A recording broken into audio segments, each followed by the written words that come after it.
right, to some more news, and home buyers are up against what could be the toughest market ever. Melbourne has joined Sydney with a median house price of over $1 million, but there's increasing complaints of real estate agents underquoting right around the country.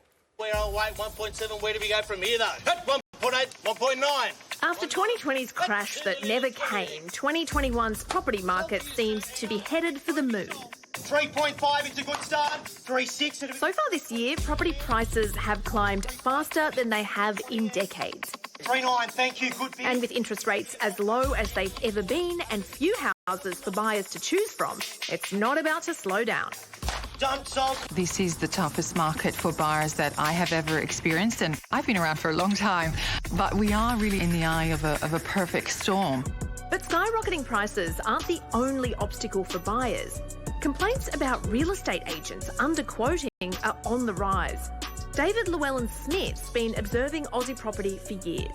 Real estate agents will rock up in their BMWs and underquote everybody in sight because it's their job to, stoke the FOMO. And the best way to do that is to underquote and get people excited about getting a bargain. There were 44 official complaints of underquoting in New South Wales in a 4-month period, and 5 times that many in Victoria in just 3 months. In the last week of March, the New South Wales Office of Fair Trading issued 6 infringements for underquoting. At about $2,000 a pop, that's a minor business expense in a booming market. If you look at the number of complaints and then the number of agents that actually get prosecuted, it doesn't really make a dent. You generally have a guide that you want to pay. For us, it was about a 10% margin over that we thought was comfortable. Harrison and Emma have been house hunting in Sydney for a year, and they've seen some pretty low quotes themselves.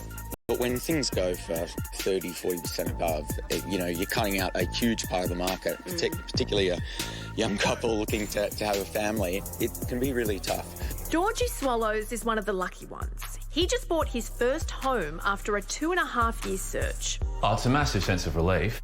It just seemed like I wasn't going to get there for so long. Georgie works as a voiceover artist and needed to move from sharehouse life to a place with room to work from home. His long search taught him a lot about how real estate agents work. Trying to gauge who was, really sort of telling you, giving it to you straight, and who was sometimes saying you were in the game when really, to be frank, you really weren't to begin with at all, just to generate interest. We spoke to dozens of buyers in the market who said that houses regularly sold for more than 20% above price guides.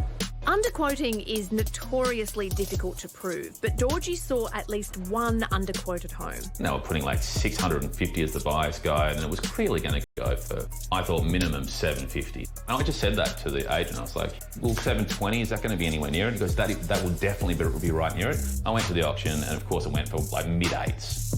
Scott Agate negotiates property deals all around Australia. There's a lot of good agents in the industry that are doing the right thing, but it's very difficult when you're competing against other agents locally that are underquoting. A former agent himself, Scott's seeing underquoting in every market. It's reasonably consistent across all price points. I've been recording most of the sales that we've missed out, or even the ones that we've landed on behalf of clients, and it seems to be that it's 7-8% up to 30 to 50% above the top end of the legally allowable guide price. Underquoting laws differ from state to state. In 2019, Victoria tightened up its rules, forcing agents to include more accurate information on comparable properties. In New South Wales and Victoria, an agent has to increase the price guide if offers above that price are taken to the vendor. But Michelle May says agents have found a loophole. What I do see on a regular basis, unfortunately, is agents who will disclose a price guide and then will actively deter buyers from making offers. They will say, no, I will not accept your offer. This property is definitely going to auction.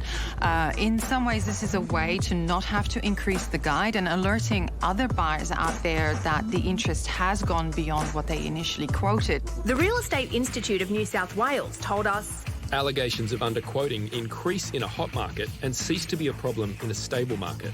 Accurately predicting the estimated selling price of a property in today's market is extremely difficult. And the Real Estate Institute of Victoria said the process for price estimation is well documented in the legislation, and all agents are required to follow that process.